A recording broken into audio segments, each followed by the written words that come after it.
مولاي صل وسلم دائما أبدا على حبيبك السلام عليكم ورحمة الله تعالى وبركاته. إن الحمد لله والصلاة والسلام على رسوله الأمين وعلى آله وصحبه ومن تابعهم أجمعين إلى يوم الدين. আম্মা বাদ, প্রিয় দর্শক, প্রিয় শ্রোতা এবং যারা যেখান থেকে আপনাদের প্রিয় অনুষ্ঠান, সাপ্তাহিক অনুষ্ঠান SZHM ট্রাস্ট নিবেদিত আলোকধারা দেখছেন, সকলকেই জানাচ্ছি আন্তরিক শুভেচ্ছা এবং মোবারকবাদ। আশা করছি সবাই ভালো আছেন এবং সুস্থ আছেন। দর্শক, প্রতি পর্বের ন্যায় আমরাও এই পর্বকে তিনটি সেগমেন্টে ঢেলে সাজিয়েছি। যে তিনটি সেগমেন্টের প্রথমটি থাকবে ইসলামিক সাধারণ বিষয়ে আলোচনা, এবং দ্বিতীয় সেগমেন্টে থাকবে তাসাউফ বিষয়ক আলোচনা, এবং তৃতীয় সেগমেন্টে থাকবে সুফি পরিচিতি। প্রথম যে সেগমেন্টটি নিয়ে আজকে আমরা আলোচনা করতে যাচ্ছি তথা সাধারণ ইসলামিক যে বিষয়, তার ভিতরে আজকে আমরা আলোচনা করব ধর্মীয় অপব্যাখ্যার বিরূপ প্রভাব এবং এ থেকে উত্তরণের উপায়। তো আজকে এই বিষয়ের উপর আলোচনা করার জন্য আমাদের স্টুডিওতে আমন্ত্রিত অতিথি হিসেবে রয়েছেন চট্টগ্রাম বিশ্ববিদ্যালয়ের সম্মানিত অধ্যাপক, আরবি বিভাগের সম্মানিত অধ্যাপক প্রফেসর ডক্টর মোহাম্মদ জাফরুল্লাহ। আসসালামু আলাইকুম রহমতুল্লাহি ওবরকাত। ওয়ালাইকুম সালাম রহমতুল্লাহ ওবরাকাত। প্রিয় দর্শক, আজকে আমরা যে বিষয়টি নিয়ে আলোচনা করতে যাচ্ছি, এই বিষয়টি অত্যন্ত গুরুত্বপূর্ণ এবং স্পর্শকাতর একটি বিষয়, যা হচ্ছে ধর্মীয় অপব্যাখ্যা।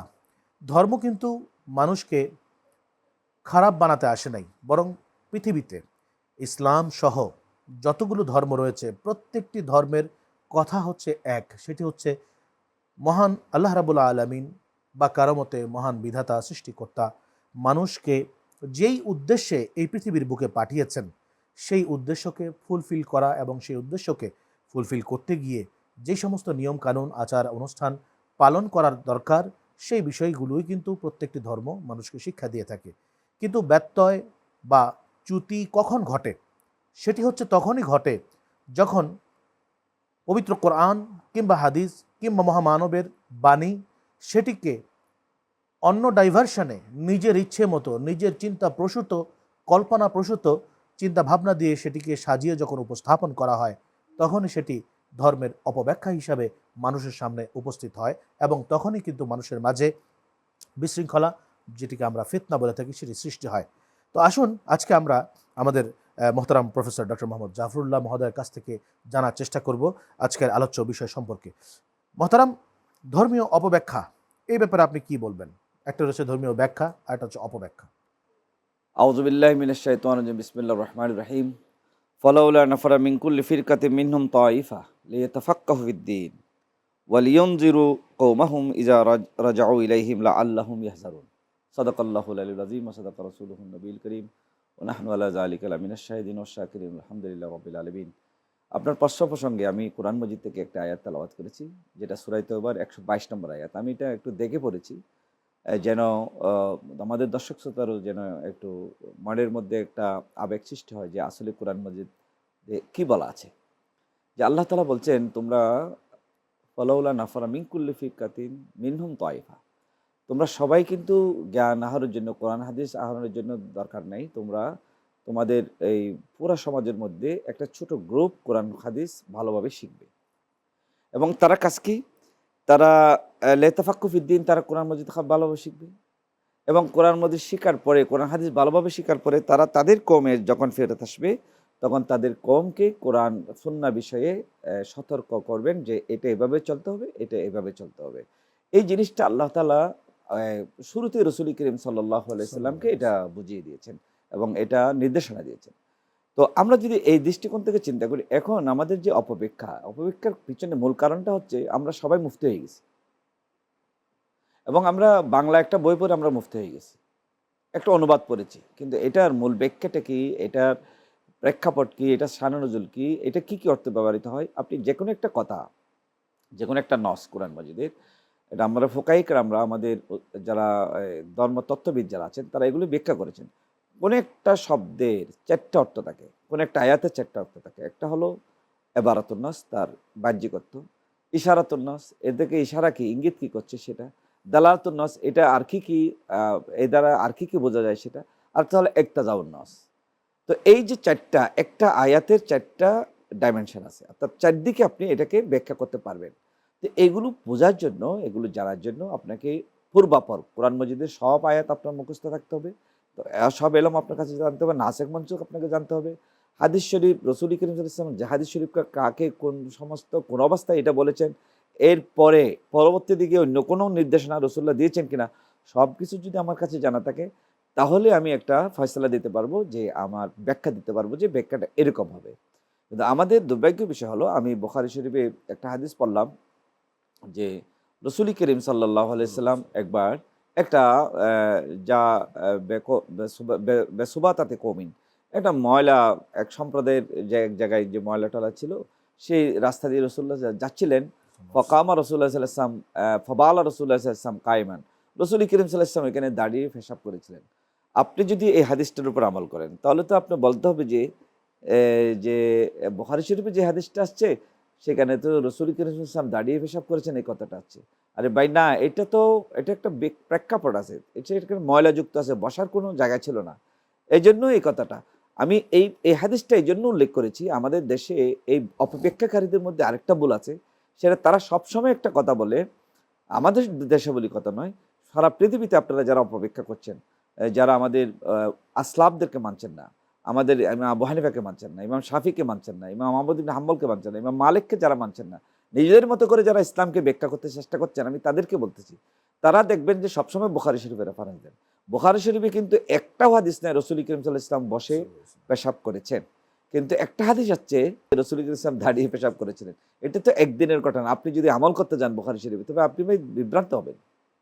এই জন্য আপনাকে ভালো সত্যকার উলামা ইকরামের কাছে যেতে হবে, যারা নাসিখ মনসুখ বোঝে, যারা প্রত্যেকটা আয়াতের একটা ডাইমেনশনের যে কথা আছে, এবারাতুন নস, ইশারাতুন নস, দালালাতুন নস, ইক্তাজাউন নস বোঝে, এবং পূর্বাপর বোঝে, এবং কোন প্রেক্ষাপটে রাসূল করিম সাল্লাল্লাহু আলাইহি ওয়াসাল্লাম এটা বলেছেন সেটা বোঝে, তাদের থেকে আপনি ফতোয়া নিতে হবে, তাদের থেকে ব্যাখ্যা নিতে হবে। তো আমাদের ইমামরা কিন্তু কঠোরভাবে এটাকে সংরক্ষণ করেছেন, ইসলামকে, ইসলামের ব্যাখ্যাটাকে। এবং বিভিন্ন সালতানাতের সময় কিন্তু এরকমটা হয়েছে, যার কারণে ইমামদেরকে জেলখানায় পর্যন্ত যেতে হয়েছে। এটা আমি আগেও আলোচনা করেছি যে সালতানাতে তারা চাইতো যে তাদের মতো করে ফতোয়া দেওয়ার জন্য। ইমাম আবু হানিফা তাদের মতো ফতোয়া দেননি। ইমাম আহমদ ইবনে হাম্বল তো আপনি জানেন, বাত্রাঘাত করতে করতে তাকে শহীদ করা হয়েছে, এবং তাকে হাত পা বেঁধে তাকে শহীদ করা হয়েছে। কেন? এগুলো তখন তো মুসলিম শাসকরা ছিল, তো তাদের পক্ষে যায় না এই কথাটা। তো ওরা তো ইসলামকে নিজের জীবন দিতে রাজি ছিল, কিন্তু ইসলামের অপব্যাখ্যা করতে রাজি ছিল না। আমরা তো এখন 2 টাকার পয়সা দিয়েও, মানে 2 টাকা না, আমরা শুধু একটা ভোটের জন্য আমরা ইসলামের অপব্যাখ্যা শুরু করি। সুতরাং আমাদের এই মানে কথা ক্লিয়ার, এটা হলো আপনার যে ব্যাখ্যাটা দিচ্ছেন সেটা আমাদের আসলাফরা দিয়েছে কিনা, আমাদের সালফে সালিহিনরা দিয়েছেন কিনা। এটা আপনি এতক্ষণ যাবত আলোচনা করলেন, যারা জ্ঞানী বা ইসলাম সম্পর্কে জ্ঞান রাখেন, তাদের মাধ্যমে ধর্মীয় যে অপব্যাখ্যাগুলো হয়ে থাকে না, বিভিন্ন জ্ঞানের কমতি বা ইচ্ছাকৃতভাবেও অনেক সময় হয়ে থাকে, তো এই বিষয়ে আপনি কথা বললেন। আমি এখন আপনার কাছে জানতে চাইবো এই বিষয় নিয়ে, যেহেতু আমাদের এটা হচ্ছে একটা সুফিবাদ ঘরানার প্রোগ্রাম।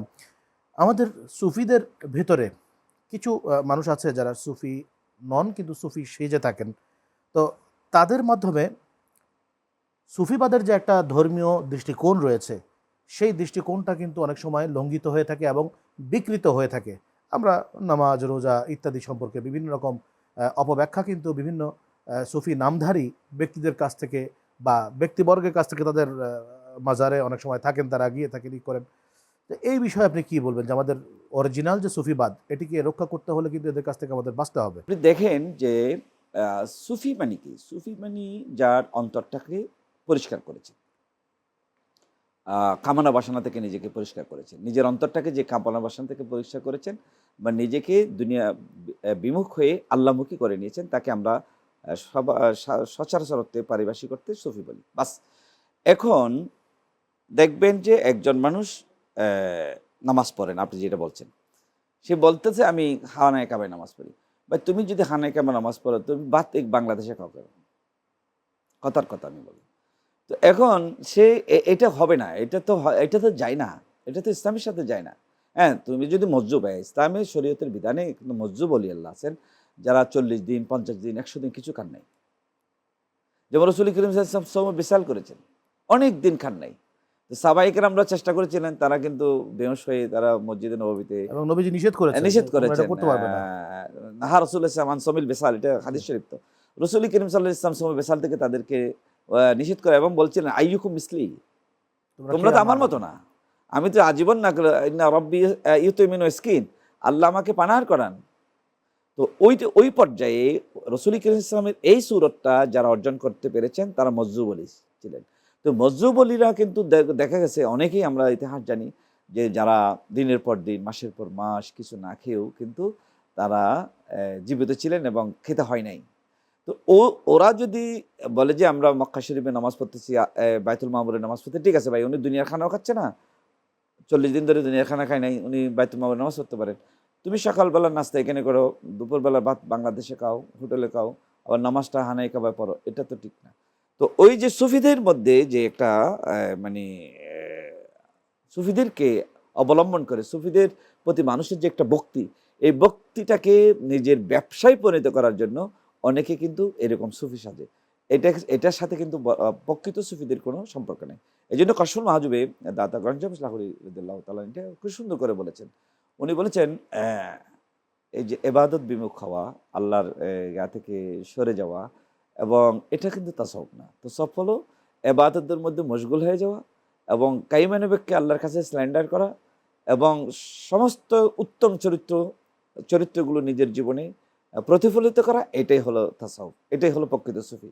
এখন আমরা যদি কেউ মনে করেন যে খাজা গরিবে নওয়াজ, উনি তো নামাজ পড়েছেন, ওনার চেয়ে বড় সুফি কে চলে? আবার আব্দুল কাদের জিলানী রাদিয়াল্লাহু তাআলা, উনি কত বড় সুফি, উনি তো জীবনে নামাজ তরক করেননি, উনি তো রোজা তরক করেন নাই। আমরা 60 দিন 30 দিন রোজা রাখি, উনি তো পুরো 5 দিন ব্যতীত পুরো জীবনেই রোজা রেখেছেন। আমাদের এই মা বোনে সুফি ছিলেন, উনি এশারও যদি ফজরের নামাজ পড়েছেন 40 বছর। সুবহানাল্লাহ। তো সুতরাং এরা তো ইবাদত করে করে বড় সুফি হয়েছেন। আমি আপনার কণ্ঠের সাথে কণ্ঠ মিলিয়ে যেটি বলবো সেটা হচ্ছে ফার্সি ভাষায় একটা কবিতা আছে যে নিম হেকি ম্যাজ খাতরায়ে জান নিম এমুল্লাজ খাতরায়ে ইমান। মানে আমাদের সমাজে বর্তমানে এই ধর্মীয় নেমে তবিব খতরায় যান। জি জি, যে কোনো বিষয়ে পরিপূর্ণ জ্ঞান হাসিল না করে আসলে কথা বলা উচিত নয়। আমি আজকে আমাদের দ্বিতীয় সেগমেন্টে চলে যাচ্ছি তাসাউফ বিষয়ক আলোচনায়। তো প্রিয় দর্শক, আমরা আজকে আমাদের যে দ্বিতীয় সেগমেন্ট তাসাউফ বিষয়ক আলোচনা, সেই আলোচনায় চলে যাচ্ছি। مولاي صل وسلم دائما। আজকের তাসাউফ বিষয়ক আলোচনায় আমরা আলোচনা করতে যাচ্ছি আত্মশুদ্ধি তথা তাজকিয়াতুন নফস এবং সুফিবাদ। মহান আল্লাহ রাব্বুল আলামিন বলেছেন কাদ আফলাহা মান যাক্কাহা। এই তাজকিয়াতুন নফস এবং সুফিবাদের যে মূল গুরু রহস্য তাজকিয়াতুন নফসের ভিতরে লুকিয়ে রয়েছে, এই বিষয়ে আপনি আমাদেরকে বলবেন। কোরআন মাজিদে হযরত ইব্রাহিম আলাইহিস সালাম যখন হানায়ে কাবা তৈরি করেছেন, তখন এই আয়াতটি রব্বানা ওয়াবাস ফীহিম রাসূলাম মিনহুম ইয়াতলু আলাইহিম আয়াতিহি। তো এই যে ওয়াইলুমুল কিতাব ওয়াল হিকমা ওয়া যাক্কিহিম, হযরত ইব্রাহিম আলাইহিস সালাম হানায়ে কাবা তৈরি করার পরে একটা দোয়া করেছেন আল্লাহ দরবারে, আল্লাহ তুমি তাদের মধ্যে এমন একজন নবী প্রেরণ করেন যা যেন মানে মুনতাজার নবী, যিনি আসবার জন্য আমরা সকলে অপেক্ষা করছি। আল্লাহ তুমি আমার এই বংশ থেকে তাকে প্রেরণ করেন। তো তার কি হবে? তিনি কোরআন মাজিদের আয়াত তেলাওয়াত করে শোনাবেন এবং ওয়াইলুমুল কিতাব ওয়াল হিকমা ওয়া ইউযাক্কিহিম, এবং তিনি মানুষকে তাজকিয়া করবেন। সূরা জুমাতে আল্লাহ তাআলা নিজে বলেছেন হুয়াল্লাযী বাআসা ফিল উম্মিয়িনা রাসূলাম মিনহুম, আমি তাদের মধ্যে আমার নবী প্রেরণ করেছি, তাদের উদ্দেশ্য হলো ইয়াতলু আলাইহিম আয়াতিহি, সেখানে আল্লাহর আয়াতগুলো তিনি তেলাওয়াত করবেন, ওয়া ইউযাক্কিহিম, এবং তিনি তাদেরকে তাজকিয়ায়ে নফস করবেন। আমি একটা জিনিস আপনাদের দর্শকদের সামনে বলতে চাচ্ছি। হযরত ইব্রাহিম আলাইহিস সালাম যখন বলছিলেন যে আল্লাহ তুমি এমন রাসূল প্রেরণ করো আমার বংশে যিনি কিতাব শিক্ষা দিবেন, কোরআন শিক্ষা দিবেন এবং তাদেরকে তাজকিয়া করবেন। আর হুয়াল্লাযী বাআসা ফিল উম্মিয়িনা রাসূলাম মিনহুম, যখন আল্লাহ বলছেন তখন তাজকিয়া নফসটাকে আল্লাহ আগে বলেছেন, ওয়াইলুমুল কিতাব ওয়াল হিকমা পরে বলেছেন। অর্থাৎ আল্লাহ যে নবী রাসূল প্রেরণ করেন ওইটা তো হযরত ইব্রাহিম আলাইহিস সালামের কওল আল্লাহ নকল করেছেন কোরআন মাজিদে। সুতরাং উনি যেভাবে দোয়া করেছেন সেভাবে আল্লাহ বলে দিয়েছেন। এবার যখন আল্লাহ বলছেন হুয়াল্লাযী বাআসা ফিল উম্মিয়িনা রাসূলাম মিনহুম, তখন আল্লাহ ইউযাক্কিহিম শব্দটা আগে বলেছেন তালিমে কোরআনের আগে। অর্থাৎ নবী রাসূলদের একটা বড় কাজ দায়িত্ব হলো, তাদের মানে অ্যাসাইনমেন্ট হলো যে তারা তার উম্মতদের তাজকিয়ায়ে নফস করবেন। তারপর তাজকিয়া নফসের পরে তাদেরকে কোরআন এবং হিকমত শিক্ষা দিবেন। এই যে তাজকিয়া নফস, আমরা যে সুফিবাদ বলেন, আপনি যে প্রসঙ্গটা খুব সুন্দরই বলেছেন যে সুফিবাদ এবং তাজকিয়া নফস আসলে একটার সাথে একদম অঙ্গাঙ্গিভাবে জড়িত। অর্থাৎ আমাদের দেশে আমরা যেটাকে সুফি বলি, আরব বিশ্বে এটাকে তাজকিয়া নফস হিসেবে জানি। এই ট্রাম হিসেবে চিনে। এবং বড় বড় উলামা ইকরামরা তাজকিয়া নফসের উপর অনেক কিতাব লিখেছেন। আসলে এটা সুফিবাদের উপর কিতাব লিখেছেন। তাজকিয়া নফস আপনার আল্লাহ কোরআন মাজিদে তো বারবার বলেছেন যে মানুষের মধ্যে আমি একটা নফস দিয়েছি যেটা মানুষকে খারাপ জিনিসের দিকে ধাবিত করে। ইন্নান নাফসালা আম্মারাতু বিসসু। আল্লাহ বলেছেন নফসটা আমি যেটা যে মানুষকে দিয়েছি সেটা মানুষকে খারাপ জিনিসের দিকে ধাবিত করে, ইল্লামান রাহিম। কিন্তু যার উপর আল্লাহ দয়া হয়েছে তাকে খারাপ করতে পারে না। তো যার উপর দয়া হয়েছে সেই কিন্তু নিজের নফসটাকে তস্কিয়া করতে পারে, নিজের নফসটাকে কামনা বাসাকে সম্বরণ করতে পারে। এই দৃষ্টিকোণ থেকে তফসিয়া নফস এবং সুফিবাদটা একটা আঙ্গাঙ্গিভাবে একদম জড়িত। ইমাম গাজালী রহমতুল্লাহ আলাইহি তার বেদায়াতুল মুজতাহিদের মধ্যে এটা একটা সুন্দর বাক্য বলেছেন। উনি বলেছেন যে এই যে তস্কিয়া নফসের বেদায়াতুল মুজতাহিদ, অর্থাৎ একজন মানুষ যখন ইজতিহাদ করবে বা নিজেকে তস্কিয়া নফস করার জন্য চেষ্টা করবে, সে কিভাবে করবে? তো সে কিভাবে করবে তার একটা তিনি ধারাবাহিক নিয়ম বলেছেন। সেটা হলো এইরকম, তিনি বলছেন তুমি যখন দেখবে যে তুমি একজন বৃদ্ধ মানুষকে দেখতে পেলে, তখন তুমি যদি মনে করো যে এই বৃদ্ধ মানুষের চেয়ে আমি অনেক খারাপ, কারণ ওনার বয়স তো শেষ হয়ে গেছে, উনি এখনও ইমানদার আছেন, আমার তো মাত্র শুরু, আমি কি ইমানদার থাকতে পারবো কিনা, ভাই আমার চেয়ে উনি অনেক ভালো, তাহলে আমি আরেকজনকে আমার চেয়ে ভালো মনে করলাম। আর আমি যখন একজন ছোট ছেলে দেখলাম, কোনো বৃদ্ধ মানুষ, সে মনে করবে যে আমি তো 80 বছর বয়স হয়েছে, অনেক গুণা করছি, এই ছেলের তো কোনো গুণা নেই, এই তো আমার চেয়ে ভালো। এই যে নিজের চেয়ে আরেকজনকে ভালো মনে করা, এখান থেকে তস্কিয়া নফস শুরু হয়। এখন আমরা নিজেকে তস্কিয়া নফস দাবি করি, কিন্তু আমি নিজেকে মনে করি আমি সবার চেয়ে ভালো। আল্লাহর সৃষ্টির সামনে নিজেকে নগণ্য করে তুললেই আল্লাহ রাব্বুল আলামিনের কাছে সেই ব্যক্তিটি বড় হয়ে যায়। কিন্তু আজকে দুঃখের বিষয় হচ্ছে যে আমাদের সুফি সমাজ তথা আমরা যদি বলতে চাই যে সুফিবাদের সাথে যারা জড়িত রয়েছি, আমরা সুফিবাদটাকে বা তাজকিয়ার নফসটাকে একটা মাজার কেন্দ্রিক বলতে পারি বা একটা শিক্ষা প্রতিষ্ঠান কেন্দ্রিক বলতে পারি, এরকম বানিয়ে ফেলেছি। কিন্তু সুফিবাদটা কিন্তু সেরকম নয়। সুফিবাদটা মূলত শুরুই হয়েছে খানকা থেকে, দারুল আরকাম থেকে। সেখান থেকে শুরু হয়েছে সুফিবাদটা। সারা পৃথিবীতে আজও সুফিবাদের যে শিক্ষা, এটি কিন্তু খানকা কেন্দ্রিক। খানকায় যেতে হবে, আমরা বায়াত হই একজন হাক্কানি পীরের কাছে, কিন্তু এরপর থেকে আমাদের কিন্তু কোনো খোঁজ খবর থাকে না। আপনি সুন্দর আমরা কথা যাই না। বলেছেন, যে জি, খানকার কথা বলেছেন, যে আপনি এই উপমহাদেশে যে সমস্ত ওলি কেরাম আছেন এবং আমাদের গোসল মাইজবান্ডারি সহ সবার কিন্তু খানকা ছিল, জি, এবং তাদের সকলের কিন্তু লঙ্গর ছিল। জি। এখানে খানা কিন্তু শুধু মুসলমানের জন্য ছিল না, না, সব ধর্ম ধর্মের জন্য। বর্ণ নির্বিশেষে সবার জন্য খানা ছিল, আজও এবং খাজা সব গরিবের মানুষকে, নামাজে ওপেন রয়েছে। সব মানুষের জন্য উন্মুক্ত ছিল। জি, তার মানে এই সব মানুষকে শ্রদ্ধা করা, সব মানুষকে আপন করে নেওয়া, এটাই এটাই সুফিবাদ। তাসকিয়া নফস। আপনাকে অসংখ্য ধন্যবাদ প্রিয় দর্শক। আমরা এখন চলে যাচ্ছি আমাদের তৃতীয় সেগমেন্ট তথা সুফি পরিচিতিতে। مولاي صل وسلم دائما আজকের সুফি পরিচিতিতে আমি আপনার কাছ থেকে জানতে চাইব, তা হচ্ছে পাক ভারত উপমহাদেশের একজন প্রথিতযশা আল্লাহর ওলি হযরতে খাজায়ে গরিবে নওয়াজ মঈনুদ্দিন চিশতি আজমেরি সঞ্জির রহমতুল্লাহ। তার জীবনধারা ব্যাপক বিশাল জীবনধারা হওয়ার পরেও আমরা তার জীবনের একটি অংশ থেকে আমরা আপনার কাছ থেকে জানতে চাইব, তা হচ্ছে খেদমতে খালক। খেদমতে খালক তথা মানুষের যে খেদমত তিনি করেছেন আল্লাহ রাব্বুল আলামিনের বান্দা, আল্লাহর হাবিবের উম্মতের, এবং এছাড়াও শুধু মুসলমানই নয়, যেটি আপনি একটু আগে বললেন যে ভিন্ন ধর্মের লোকদেরকেও যে তিনি খেদমত করে গিয়েছেন, তার খেদমতের বিষয়টা একটু আমাদেরকে বলবেন। এমন এক মানুষকে নিয়ে আলোচনা করতে বলছেন, যিনি না হলে হয়তো আমরা এখানে অন্ধকারে নিমজ্জিত থাকতাম। অবশ্যই। এই ভারত মহাদেশের মানুষগুলো ইসলামের আলো পেত না। 1142 খ্রিস্টাব্দে, অর্থাৎ 500 কত হিজরির দিকে হবে, 1142 খ্রিস্টাব্দে তিনি সঞ্জর নামক, ইরানের সঞ্জর নামক স্থানে তিনি জন্মগ্রহণ করেছেন। এবং তিনি তার, আপনার প্রসিদ্ধ কাহিনীগুলো আমরা জানি, উসমান হারুনির রাদিয়াল্লাহু তাআলা তার পীর ও মুর্শিদ ছিলেন। উনি 20 বছর সফরে হাদারে, অর্থাৎ সফরে এবং একামতে, অবস্থায়। অবস্থানেতে, ঘর বাড়িতে থাকতে এবং ভ্রমণ অবস্থায় সব সময় নিজের পীরের সাথে ছিলেন, নিজের নিজের জুতা বহন করেছেন পীরের। সুবহানাল্লাহ। তিনিও একজন হাসানি হুসাইনি সৈয়দ ছিলেন। এবং তিনি, আপনি যে প্রশ্নটা করেছেন, ওনার যে অবদান এই ভারত উপমহাদেশে, উনি যখন আসছেন এই রাজস্থানে, এই যে আপনার আজমিরে, বর্তমান আজমিরে, তো সেখানে একজন মানুষ ছিল না তার সাথে নামাজ পড়ার জন্য। তার সাথে 3 জন ছিল।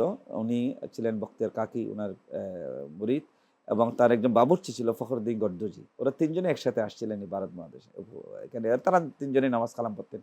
একজন মানুষই ছিল না তাদের সাথে নামাজ পড়ার জন্য। অথচ তিনি এন্তেকাল করার সময় ঐতিহাসিকরা বলে গেছেন, যারা হাজা আজমিরিকে নিয়ে এবং ইসলাম নিয়ে, ভারতবর্ষের ইসলাম নিয়ে যারা গবেষণা করেছেন, অক্সফোর্ডের PM কুরি থেকে শুরু করে অনেকেই করেছেন, সবাই বলে গেছেন ওনার হাতে প্রায় কোটির কাছাকাছি মানুষ মুসলমান হয়েছে। সুবহানাল্লাহ। আপনি চিন্তা করে দেখেন এটা কিভাবে সম্ভব হলো। ওনার যে চারিত্রিক বৈশিষ্ট্য, ওনার যে মানুষের প্রতি উদারতা, ওনার যে সব মানুষকে আপন করে নেওয়ার যে যোগ্যতা, সে এই যোগ্যতা দিয়েই কিন্তু ইনি ইসলামের এই বিজয় ডঙ্কাটা তিনি এখানে বাজিয়ে দিয়েছেন। এখানে অন্য কোনো, তিনি তো যুদ্ধ করেননি কারোর সাথে। পৃথ্বীরাজের সাথে কথা হয়েছিল, ঝগড়া হয়েছিল। পৃথ্বীরাজ হযরত হাজা আজমিরি মঈনুদ্দিন চিশতি আজমিরিকে এখান থেকে বিতাড়িত করার চেষ্টা করেছিল, কিন্তু হযরত মঈনুদ্দিন চিশতি আজমিরি রাদিয়াল্লাহু তাআলা বলছে তোমাকে আমি বন্দী করে নিয়ে যাবো একদিন, মানে গজবে খালেত এসে। তো শাহাবুদ্দিন গৌরীকে স্বপ্ন দেখালেন হাজা আজমিরি। এগুলো তো ইতিহাসের কথা, এগুলো সব কিতাবে আছে। আর তারিখুল ইসলাম ফিল হিন্দ এই বই পড়লেও পাওয়া যাবে। তো সেখানে ওই যে শাহাবুদ্দিন গৌরী প্রথম যুদ্ধে তিনি হেরে গিয়েছিল। দ্বিতীয়বারে খাজা মঈনুদ্দিন যখন শাহাবুদ্দিন গৌরীকে স্বপ্ন দেখালেন যে একজন বুজুর্গ মানুষ তাকে আবার আক্রমণ করার জন্য বলতেছে, তিনি আবার আক্রমণ করে এই দিল্লি এবং আজমির এগুলো ফতেহ করে দিয়েছেন।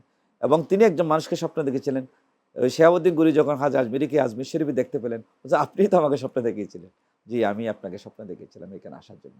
তুমি আসার আগে তো আমি এখানে ইসলামের অনেক দাওয়াতি কাজ সেরে ফেলেছি।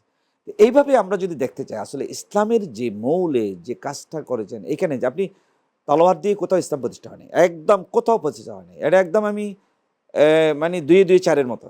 তলোয়ার দিয়ে কোথাও ইসলাম প্রতিষ্ঠা হয়নি। তলোয়ার দিয়ে আপনি রাজ্য বিজয় করতে পারেন, মানুষের মন জয় করতে পারেন না।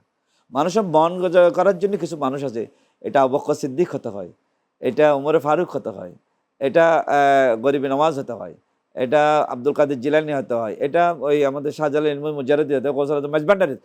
যারা মানুষের মনকে জয় করে, এই মানুষের মনকে জয় করার কারিগরের মধ্যে একজন বড় কারিগর ছিলেন খাজা মঈনুদ্দিন চিশতি আজমিরি রাদিয়াল্লাহু তাআলা। আচ্ছা, তার জীবনের যে এই লঙ্গর বিষয়টা যেটা, এটা নিয়ে আপনি খুব সংক্ষিপ্তভাবে। এখানে আপনারা ইতিহাস দেখবেন, হিন্দুদের একটা ইতিহাস দেখবেন। এটা আমরা তো এখানে হিন্দু বেশি ছিল রাজস্থানেও।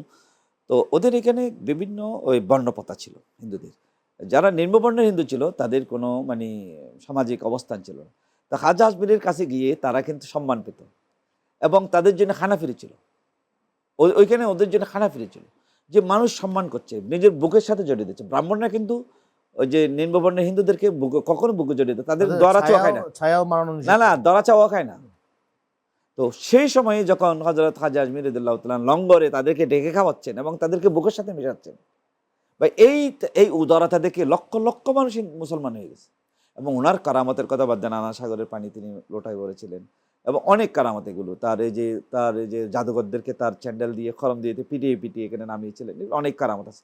কারামত দেখে অনেকে মুসলমান হয়েছে, কিন্তু তার আদর্শ দেখে, তার চরিত্র দেখে, তার ভালোবাসা মহব্বত দেখে যে লাইলে লাইনে ধরে মানুষ মুসলমান হয়েছে। এখন হচ্ছে সেই লঙ্গর এখানে চালু আছে। এবং এই লঙ্গর এখানে উনি কেন, ওনার সমস্ত খলিফা যারা ছিলেন, মানে বক্তের কাকি, তারপর নিজামুদ্দিন আলিয়া, দাদা গঞ্জ শেখর, এটা শৃঙ্খলা ধারাবাহিকভাবে ওরা আসছে, সবার কিন্তু লঙ্গর ছিল এবং সবার মাধ্যমে এখানে ইসলাম প্রতিষ্ঠিত হয়েছে। আপনাকে অসংখ্য ধন্যবাদ। প্রিয় দর্শক, আমরা আমাদের অনুষ্ঠানের শেষ পর্যায়ে চলে এসেছি। এতক্ষণ যাবৎ আমরা ডক্টর মোহাম্মদ জাফরুল্লাহ স্যারের কাছ থেকে অত্যন্ত গুরুত্বপূর্ণ কিছু আলোচনা শুনলাম। বিশেষ করে ধর্মীয় অপব্যাখ্যা থেকে আমাদেরকে বিরত থাকতে হবে, ধর্মের পরিপূর্ণ জ্ঞান না হাসিল করে সেই বিষয়ের উপর ব্যাখ্যা করা যাবে না। এতে করে সমাজে বিশৃঙ্খলা, ফিতনা ফাসাদের সম্ভাবনা রয়েছে। দ্বিতীয়ত, আমরা তাসাউফ বিষয়ক আলোচনায় আমরা আত্মশুদ্ধি, তাজকিয়াতুন নফস এবং সুফিবাদের উপর আলোচনা শুনলাম। সর্বশেষে আমরা সুফি পরিচিতিতে হযরত খাজা গরিবে নওয়াজের জীবন চরিত্রের মধ্য থেকে কিছু আলোচনা আমরা তার কাছ থেকে উপহার হিসাবে পেলাম। প্রিয় দর্শক, আমরা আজকের এই কথাগুলোর উপরে নিজেদের জীবনকে যদি রঙিন করতে পারি, তবেই আমাদের আজকের এই অনুষ্ঠানের সার্থকতা, সফলতা আমাদের কাছে ধর্ণা দিবে। তো সেই আশা, সেই প্রত্যাশা রেখে আজকের মতো এখান থেকে বিদায় নিচ্ছি। সবাই ভালো থাকবেন। আসসালামু আলাইকুম ওয়া রাহমাতুল্লাহি তাআলা ওয়া বারাকাতুহু। سيد الكون وثقلا والفريقين من عرب ومن عجم.